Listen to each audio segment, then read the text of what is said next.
chapitre Yud Dalet, Pasuk Lamed Gimel.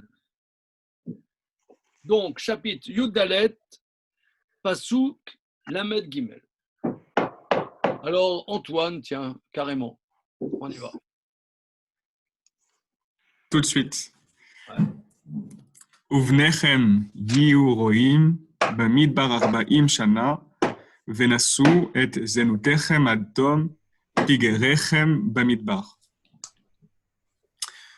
Alors, uvnechem, c'est vos enfants. Il y a le suffixe rem, vous. Et vos enfants. Pardon? Plus précisément. Et vos enfants? Et vos le fils. vav peut-être, effectivement. Et vos fils. Oui. Parce que vos enfants, ce serait Yeldechem. Ouais. Yeldechem. Ah oui, exact. Benechem, Ben, c'est le fils. Hein. Plus précisément, c'est les fils. Et vos fils. Et vos fils, Iyu. Iu, donc c'est le futur de être. Oui. Donc, Rohim, c'est. Au début, j'aurais dit voir, mais là, j'ai un doute. Non, c'est pas voir, parce que Pas voir, c'est voir. avec un Aleph. Ouais. Là, c'est avec un Aïn. Alors, c'est pas évident. Hein. Non, c'est pas évident du tout. C'est pas évident. Ça veut dire, c'est Roé, c'est un berger. C'est normal. Resh, Ok. Resh, Aïn et. Oui. Comme on voit que Moïse était le berger, prenons dans Shemot, si vous avez Shemot, chapitre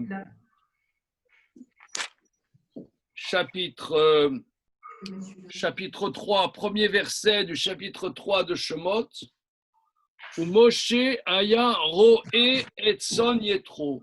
Est-ce que vous avez ça, cher Il faut se lever, on va chercher le coup. chers camarades, camaraden? Oh, camaraden. Shemot combien, pardon? Bonjour. Bonjour. C'est vrai. Shemot, chapitre Gimel, verset 1. Email 1. Votre Guimel.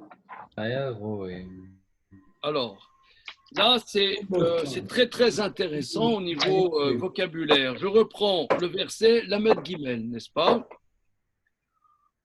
Au Benechem, Iyu Roim Bamidbar. Vos fils seront Roim. Alors, Roé, ça veut dire berger. Comme on voit dans Shemot, chapitre Gimel, verset Aleph. Yes, Yann? Moshe aya roé etson yetro. Il faisait paître le troupeau de Yétro, son beau-père. Donc, roé, c'est un verbe transitif en français. En français, je ne vois pas l'équivalent. En français, on dit faire paître. Hein, faire paître. C'est aller et venir au gré du troupeau. C'est excellent, cher ami. C'est excellent. Mais comme tu es dans un mode surdoué ce matin, il y a 3 étapes que tu as fait dans ta tête, mais qu'on n'a pas expliquées. Aïe, aïe, aïe. Non, mais c'est bien, c'est très bien. C'est très bien. Mais ce que tu as dit est la traduction parfaite. Mais on va essayer de décortiquer parce que c'est complexe. Roé, alors regardez, je reprends. Moshe, Aya, Roé, Etson, Yetro. Roé, c'est un berger. Par exemple, les bergers de Lot, les bergers, les Rohim de Lot, les bergers d'Abraham. Roé, c'est un berger. Ça donnait d'ailleurs. Alors, en français, il n'y a pas l'expression, c'est pas pareil, parce que berger, c'est un état, or, en hébreu, c'est un verbe transitif. En français, si vous voulez, en français soutenu,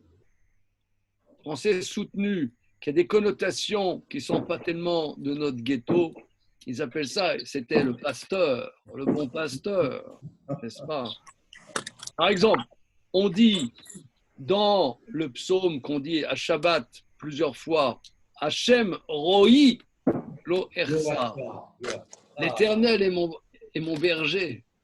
Hein? En français, on dit l'Éternel est mon berger. Mais ça veut dire, la langue française a une connotation. On entend les cloches de l'église, hein, boum, boum, boum. Hein.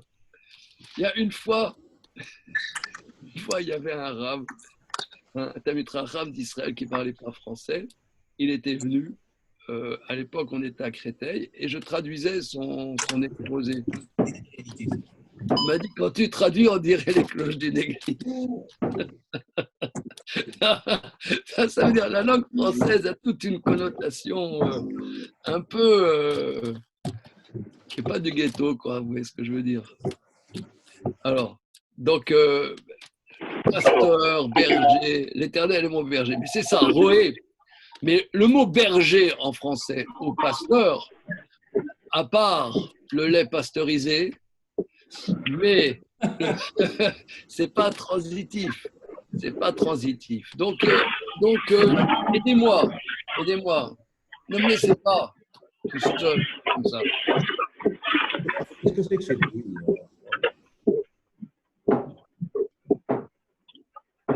Vous m'aidez pas là, vous me laissez dans mon désarroi. Comment traduire bien? Transu. Qu'est-ce que c'est que ça?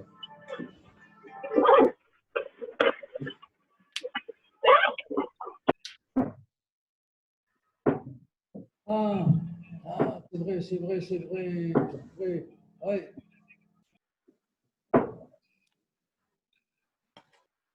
Alors, bon, vous me laissez dans mon désarroi. Donc, ça veut dire j'essaie de traduire en transitif. Ok. Alors, le mot roé a aussi, on voit aussi dans le sens réa qui est l'ami, comme tu aimeras ton ami comme toi-même. Ve'avta, le ré acha. Réa,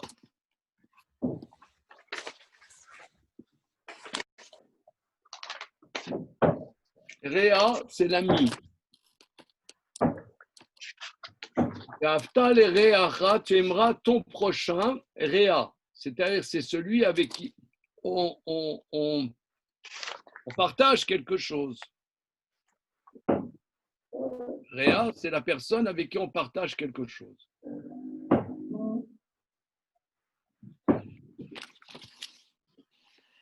Alors, on reprend notre verset. Au benechem, you roim. Mais au risque de me répéter, j'aimerais que vous m'aidiez pour trouver la nuance transitive du verbe paître. J'arrive pas. On a l'impression qu'en hébreu, ça renvoie au sujet, alors qu'en français, ça renvoie au complément. On fait paître des vaches, on ne fait pas son troupeau, mais en hébreu, on a l'impression que c'est une action qui a un sens pour le sujet lui-même, quoi. C'est pour ça que c'est transitif en hébreu, mais je ne vois pas du tout comment. Alors voilà, c'est-à-dire, en français, on dit faire paître. Ça veut dire que le principal est ce que l'animal va faire. Moi, je suis l'auxiliaire de l'action de l'animal. Exactement. Tandis que en hébreu, le fait, je dirais, c'est pas la bonne traduction, c'est accompagner le troupeau. Donc le réa, c'est le copain. Le réa, c'est tu aimeras pas ton prochain, tu aimeras ton copain. C'est le copain, c'est quelqu'un avec qui qui m'accompagne, je l'accompagne. Ce qui Avoir donne le la souci nuance de que. l'autre. Comment? Le lien, c'est le berger, il a le souci de chaque animal, et dans Réa, Voilà. c'est quelqu'un pour qui j'ai de l'attention, je me soucie de l'autre. Voilà, on s'accompagne.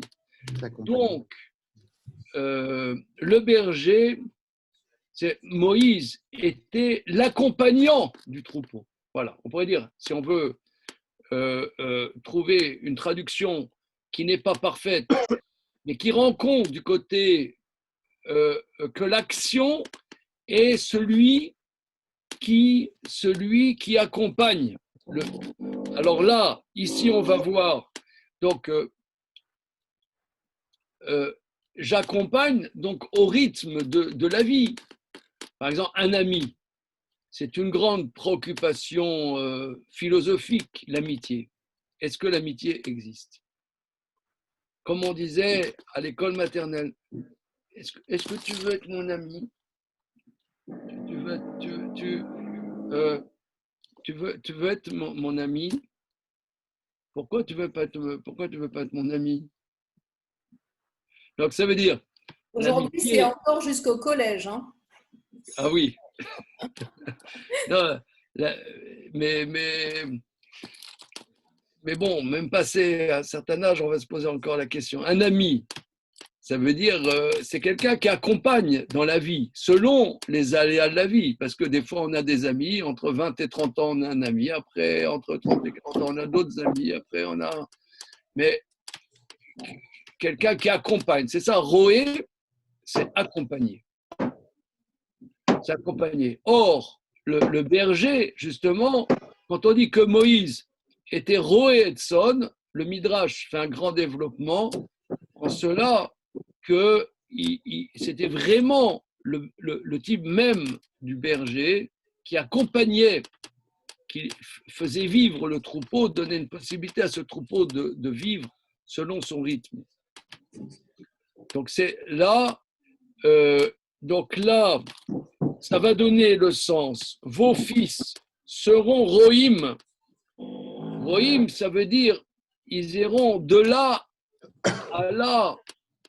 Ils iront nomades. Ils iront nomades dans le désert. Alors j'ai vu les commentateurs, ils sont interpellés quand même par cette expression, roïm. Et certains veulent dire que le resh et le tav parfois se permutent. Et toïm,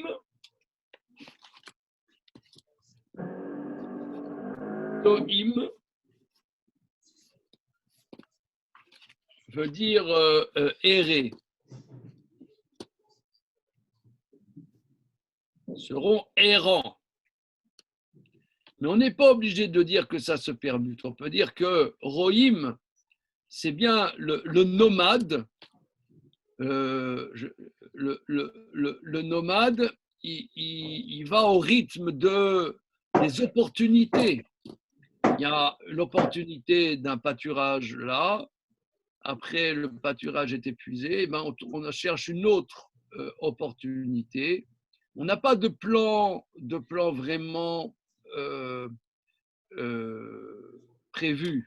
On suit ce qui se présente.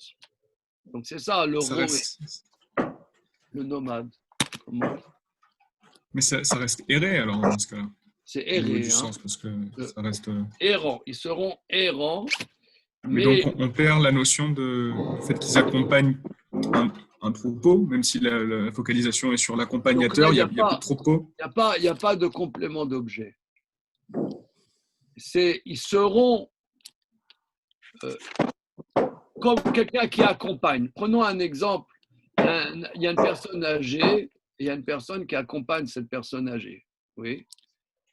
Bon, il faut pas. Ça dépend de la santé de la personne,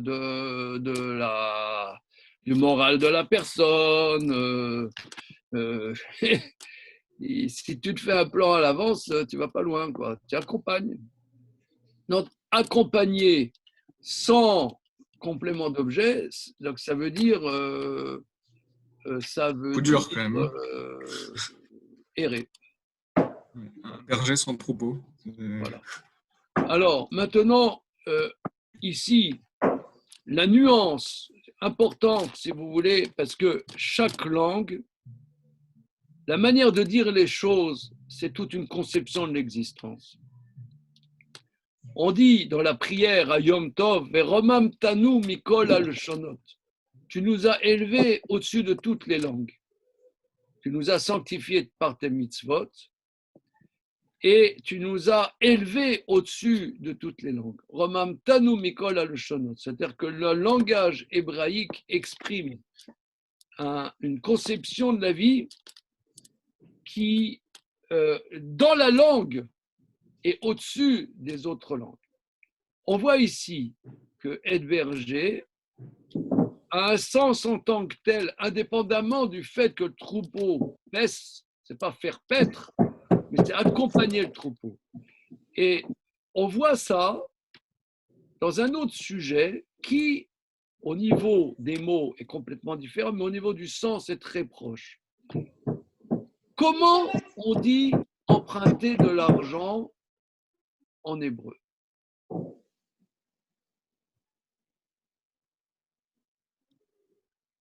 Je sais que c'est éloigné de votre univers mental, emprunter de l'argent. Après, c'est Alba'a, non? Comment? Après, je crois que c'est Alba'a. Oui, très bien, Razak. Ah, alors, regardez, c'est très très joli. Un petit clapping, un truc comme ça. Voilà. Regardez, on reprend. Thierry nous dit Al-va-a. Je ne veux pas faire d'erreur. Une petite seconde, j'essaie de dire le mot juste, sans faute d'orthographe.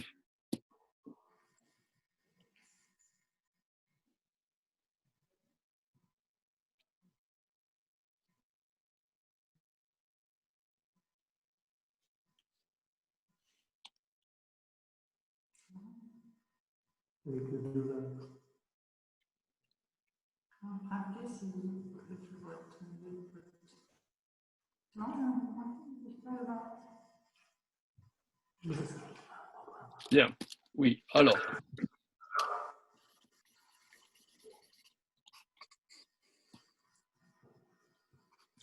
Bien, après, se dit, comme tu viens de dire Thierry, ça se dit Alva, un prêt d'argent. Mais est-ce que vous voyez ici une anomalie?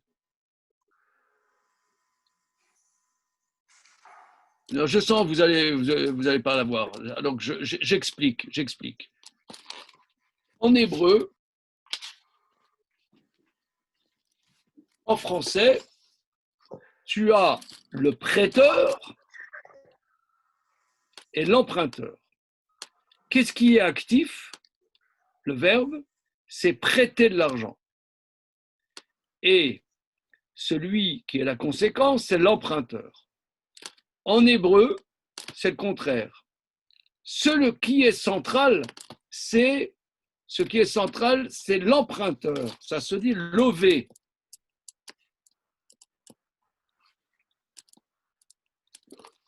Bon, lové.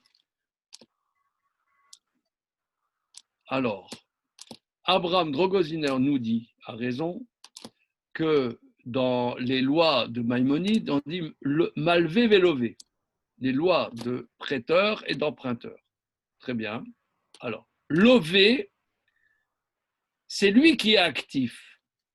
Et le prêteur, il fait être emprunteur.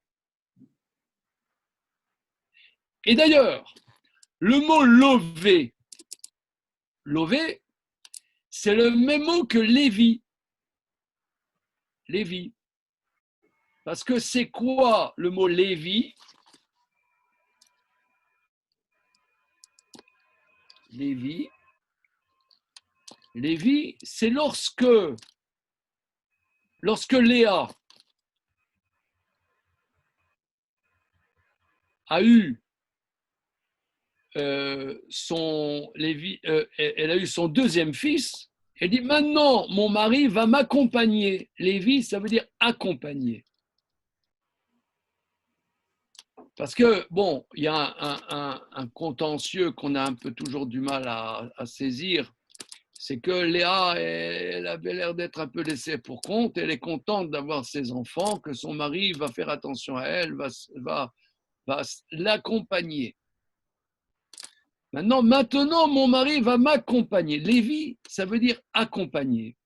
Et d'ailleurs, c'est la vocation des Lévis, c'est d'accompagner le travail du tabernacle, du temple. C'est eux qui aussi accompagnent les enfants d'Israël en leur enseignant. Les Lévis, la vocation dans la structure du peuple d'Israël, c'est les maîtres. Les maîtres, ils accompagnent. Alors, donc, celui qui emprunte l'argent, il accompagne l'autre. Il est lové. Et le prêteur fait que l'autre l'accompagne. Malvé, c'est malvé.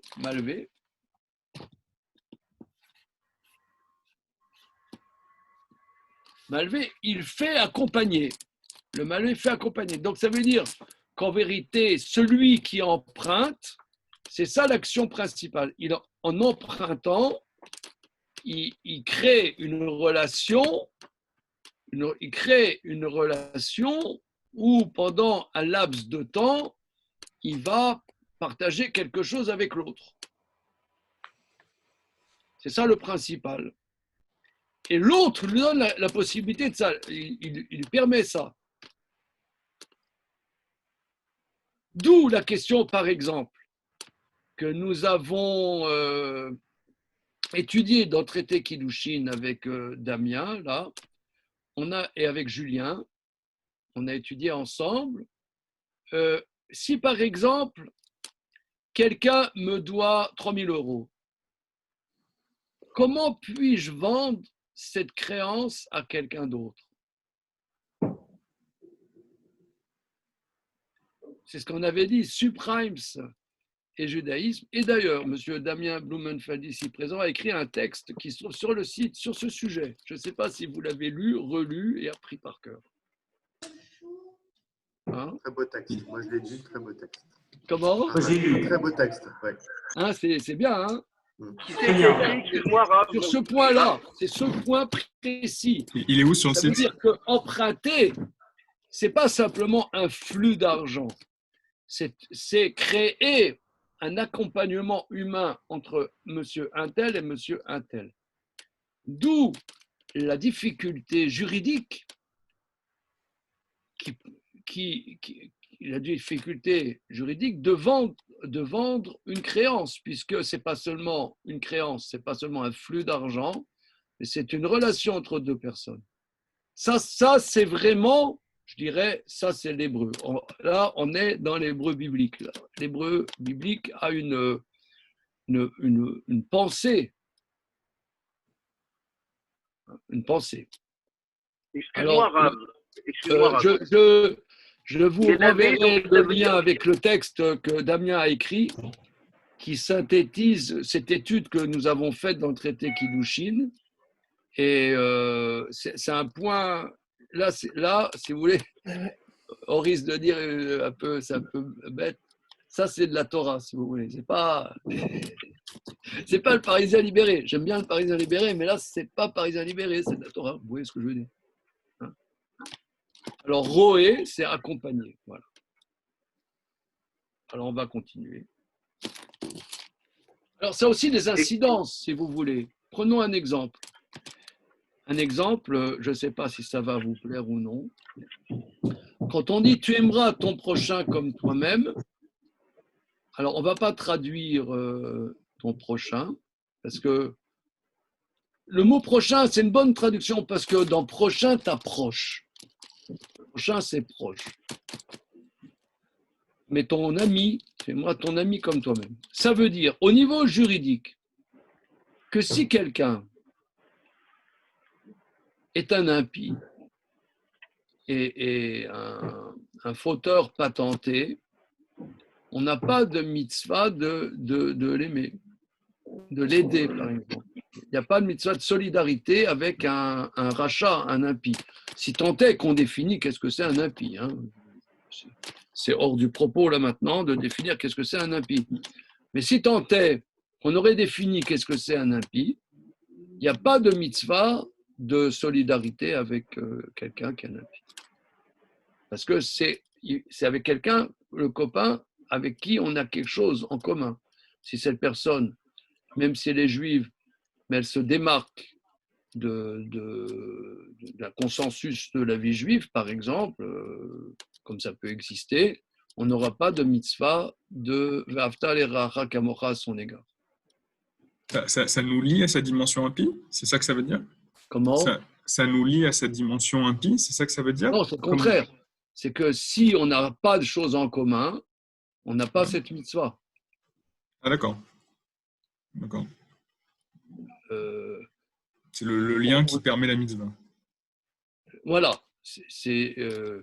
Okay. Voilà. Prenons un exemple, je ne sais pas moi, l'exemple dans le Talmud on a beaucoup étudié au fil des temps, on a beaucoup étudié ça. Prenons un exemple des parents, par exemple, quelqu'un, c'est le fruit d'un adultère.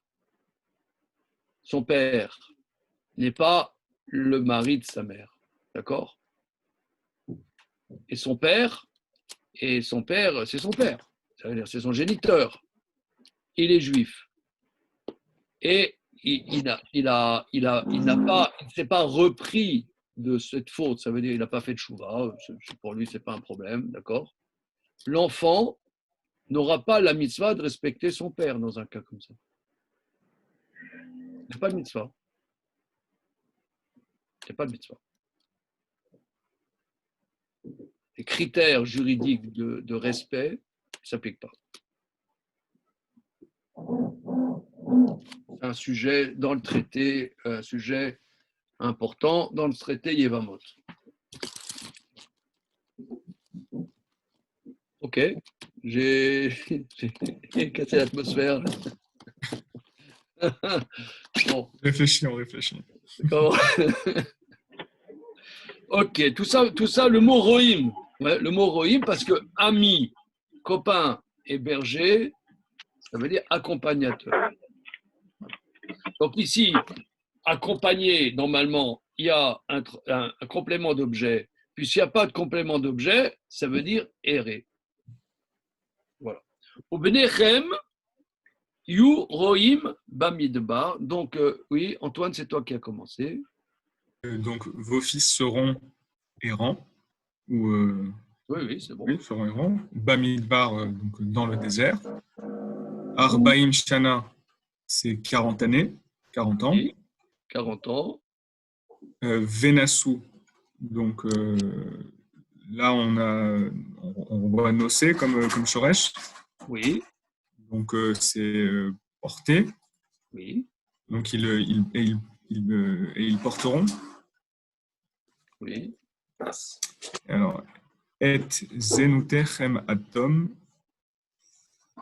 Je vois pigrechem après, donc là, je me souviens d'hier, mais et zenutechem atom. Zenutechem, je ne me souviens pas. Alors, Zenutechem. Bien. Zenutechem. Alors, la racine, tu connais la racine? Je la connais. Tu la connais. Alors, on va aller la chercher, bien sûr. Il faut partir du principe que tu connais la racine. J'en suis sûr. Tu vas voir, c'est hyper facile. C'est quoi la racine? Alors, le zaïn, on peut le prendre dans la racine. Oui, on le sent. Donc, on le sent bien, celui-là. Ouais. Le tav a l'air d'y être aussi, puisque le chem à la fin ne va pas y être. Peut-être zaïn, nun, tav. Oui, disons, moi j'aurais zaïn, nun. C'est pas nun. Zaïn, nun. Voilà, ça veut dire quoi? Zona. Oui, zona. Ça veut dire quoi? Ça me met dans une situation délicate. Comment? Euh, c'est le sujet. je... Zona, Ouais, ça ouais. veut dire une prostituée, d'accord? Ok. Hein? Zona, ça veut dire prostituée. Alors, Zain Nun E. Mais. Donc, le mot zona, ouais, c'est une prostituée. Mais, la racine du mot, plus simplement, tu connais ce mot qu'on dit tous les jours.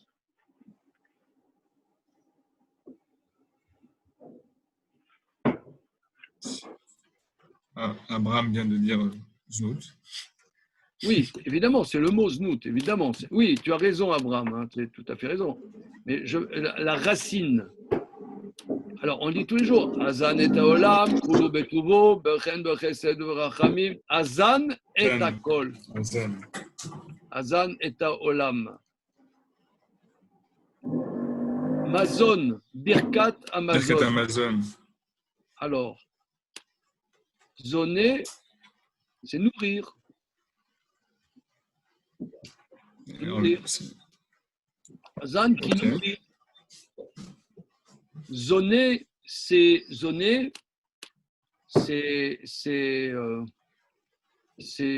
zoner, c'est se nourrir et c'est se nourrir et aussi c'est, on pourrait dire, consommer. Ah, Consommer. d'accord.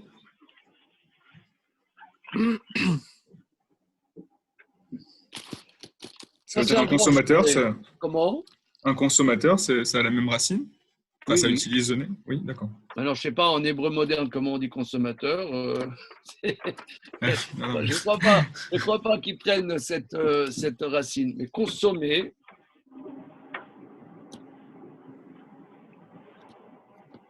dans le champ péjoratif, la racine du mot, c'est znout. Le znout, alors c'est une grande question. Une grande question, qu'est-ce que c'est la dimension du... Le znout, c'est la dépravation sexuelle. Znout, dépravation.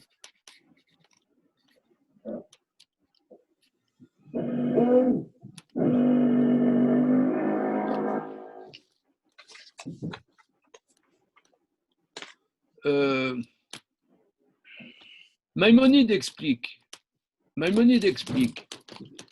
qu'une relation, alors bon, il y a des grands débats là-dessus, je ne rentre pas dans tous les détails, mais je rentre pas dans tous les détails qui sont énormes.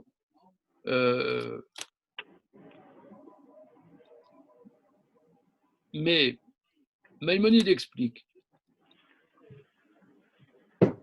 un jeune homme juif avec une jeune fille juive, ils ne sont pas mariés, ça s'appelle znout. Mais où il y a une dépravation, a priori, pourquoi tu dirais que c'est de la dépravation? Alors Maïmonide explique, parce que comme j'ai pas d'engagement, il n'y a pas d'engagement juridique, c'est une relation gratuite. On peut dire en français, tu dirais, c'est de l'amour. C'est l'amour. C'est l'amour. Alors, notre tradition dit, s'il n'y a pas d'engagement, c'est znout. Ça veut dire c'est de la consommation. C'est la consommation. Ça veut dire il y a un laisser-aller. Il y a un laisser-aller. Donc là, ici, maintenant, on va comprendre. Le mot znout veut dire dépravation. Et là, on ne voit pas trop la dépravation qu'il y a quand ils ont dit non, on ne peut pas rentrer dans la terre de Canaan. On ne peut pas rentrer dans la terre de Canaan. Ils sont trop forts, il y a des géants. Et nous, qu'est-ce qu'on est, etc. On ne voit pas la dépravation. Mais il y a un laisser-aller quand même. Mais Rav, juste. Donc là, un laisser. Comment on écrit laisser aller? Laisser aller. C'est l'infinitif, les deux. Ouais. Ah oui? Laisser aller, c'est avec un... Je crois que c'est infinitif. Mais... Voilà. Ici, ça veut dire c'est un laisser-aller. C'est comme, tu vois, le mazon, la nourriture. La nourriture, c'est un grand. La nourriture, arriver à manger est peut-être le niveau ultime de qu'est-ce qu'on peut faire dans la vie. Je dis ça un peu de manière un peu grandiloquente. Mais vous savez, dans la tradition chassidique, le repas de Shabbat du rabbi, c'est le summum. Tu as le rabbi, ça s'appelle en yiddish le tish. Et les gens, ils viennent pour participer au repas du maître. Ça, c'est le Baal Shem Tov qui a lancé ça. Alors, bon, tu te dis, ouais, c'est de la superstition, c'est une secte, ils sont là. Mais quelque part, manger et peut-être la nourriture est quelque part, ça peut devenir une dimension supérieure de l'expérience humaine. C'est ce que dit le Rambam. On consomme, on mange, excusez-moi l'expression, on bouffe, mais manger, c'est aussi la relation avec le monde. Ça peut être un respect du monde, un délice du monde. Et donc, le manger est quelque chose de très spécial. Et le mot mazon, il y a facilement, il y a un laisser-aller. Mazon, il y a znout. Il y a aussi, on se laisse aller, on mange, on se laisse aller.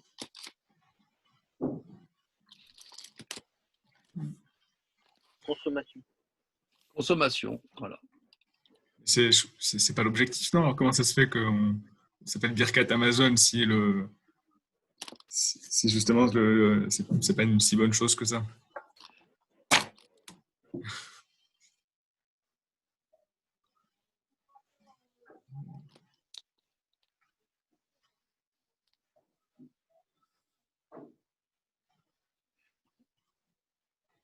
Je ne sais pas aller plus loin, mais c'est sûr qu'on dit que Dieu nous donne la nourriture, on dit Noten lechem le chol basar kilolam rasdo, que Dieu nous donne la nourriture, du pain à toute créature, ça c'est le summum de la gratitude qu'on a.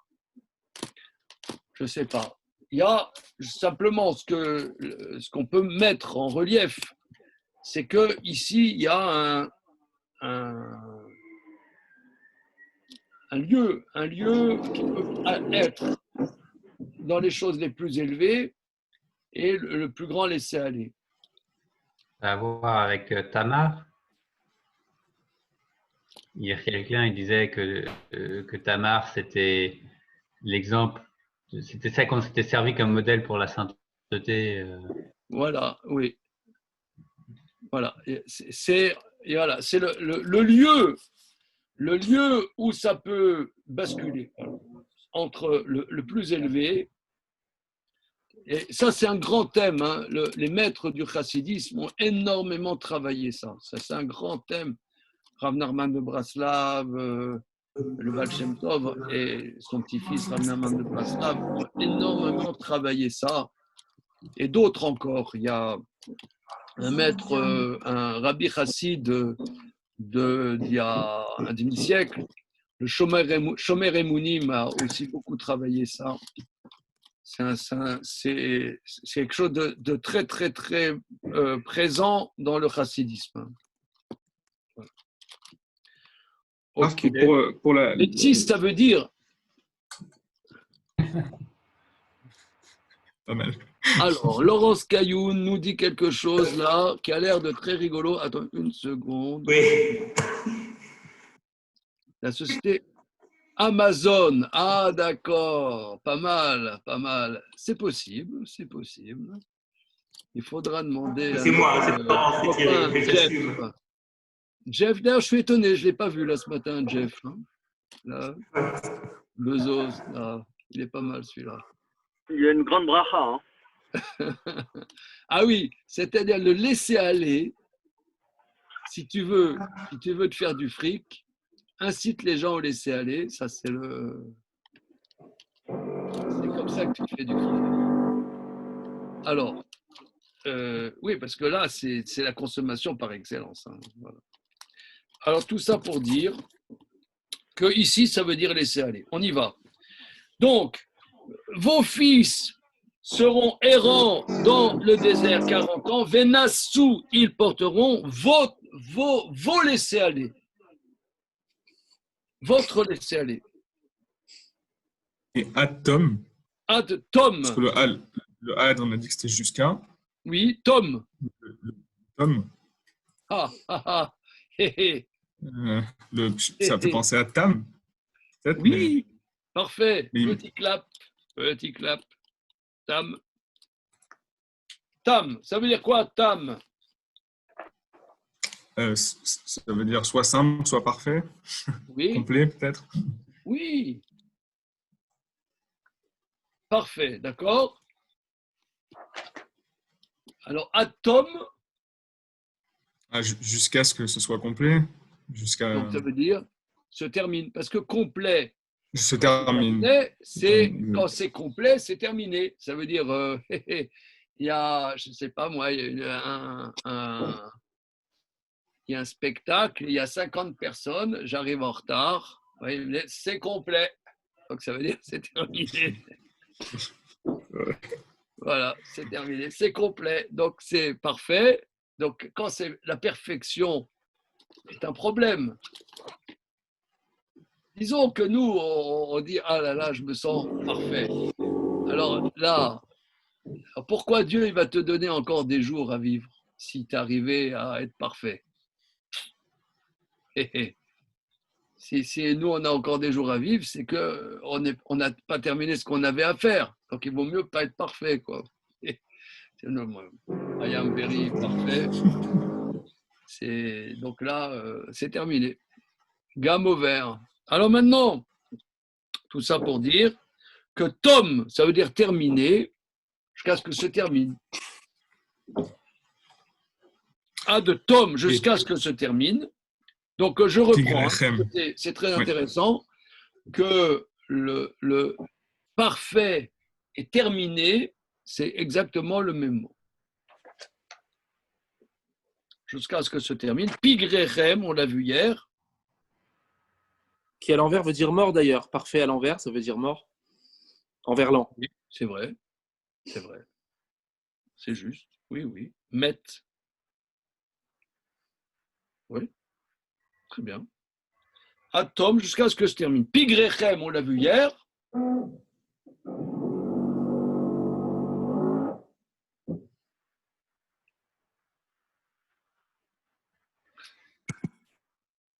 Il est figé.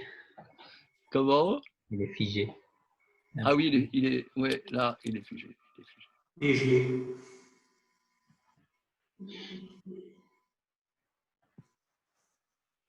Où est-ce qu'il est passé, notre ami Antoine Lévy? Il a 11 ans, il a 11 ans, il a 40 ans. Bon.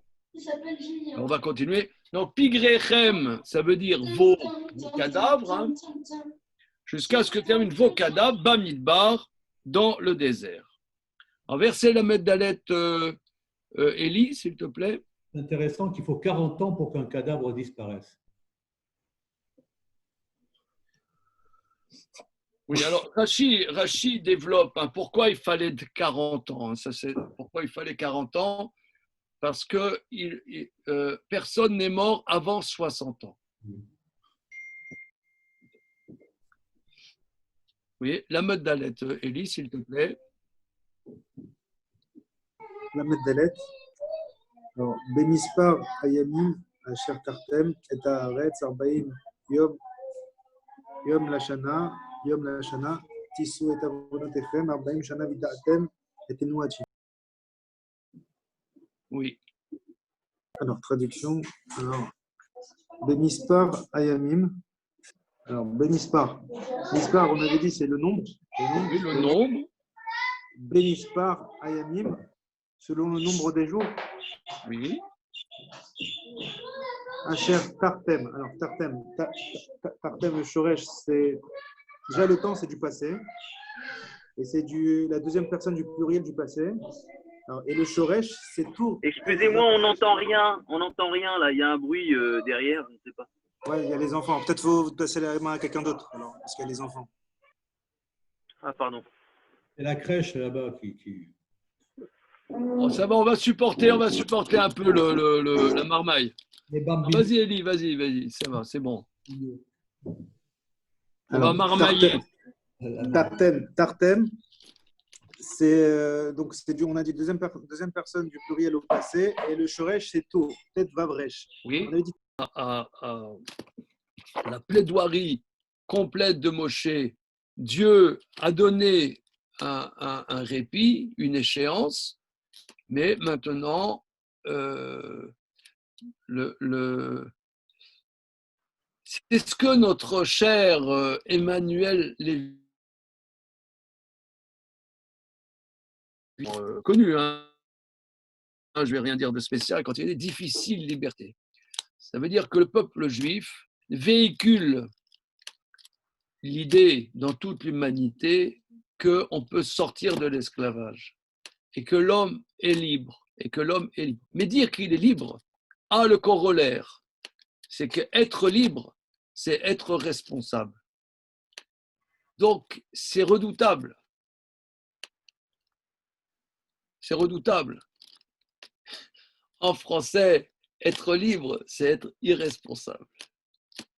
Ouais, jouer libre, c'est libre, c'est la récré, c'est super, ouais, on est libre. Mais on est libre, on est irresponsable. Et ben, la Torah, c'est pour ça d'ailleurs, c'est pour ça que beaucoup, que Dieu nous en préserve, sont opposés de manière violente au peuple d'Israël. Parce qu'on véhicule dans l'humanité qu'on est libre et qu'on est responsable. Et ça c'est pas aimé, ça. Être libre, d'accord, mais responsable, non. D'ailleurs, j'ai discuté avec Emmanuel Macron, on va changer liberté, égalité, fraternité. On va dire liberté, égalité, fraternité, responsabilité. Mais il m'a dit, ça ne va pas passer.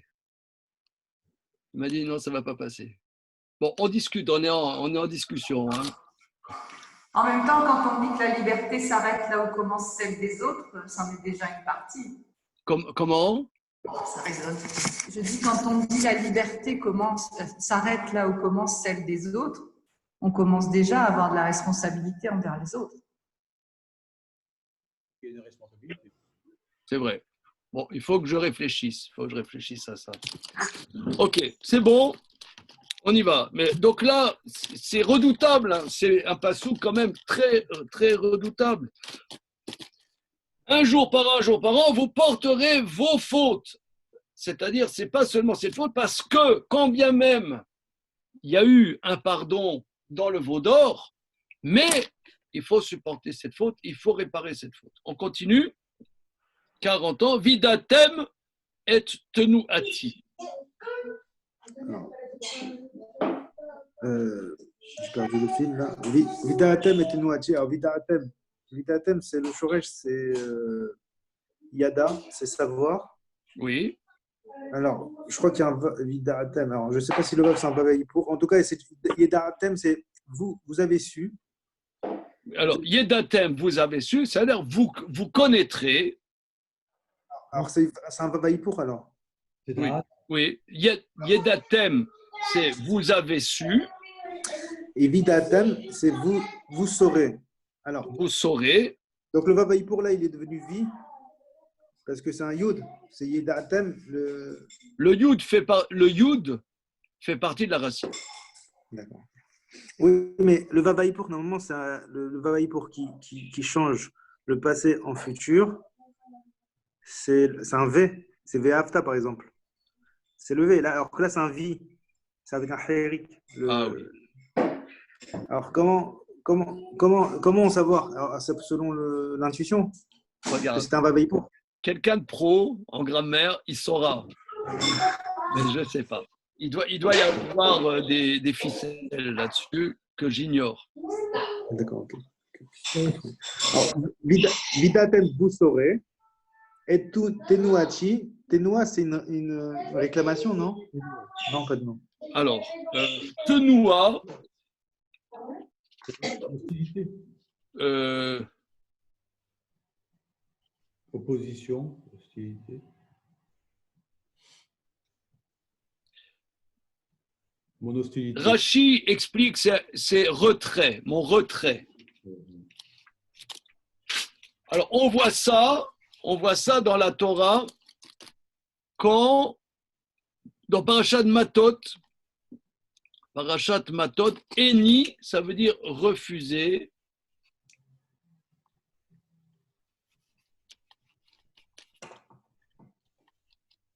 Retirer.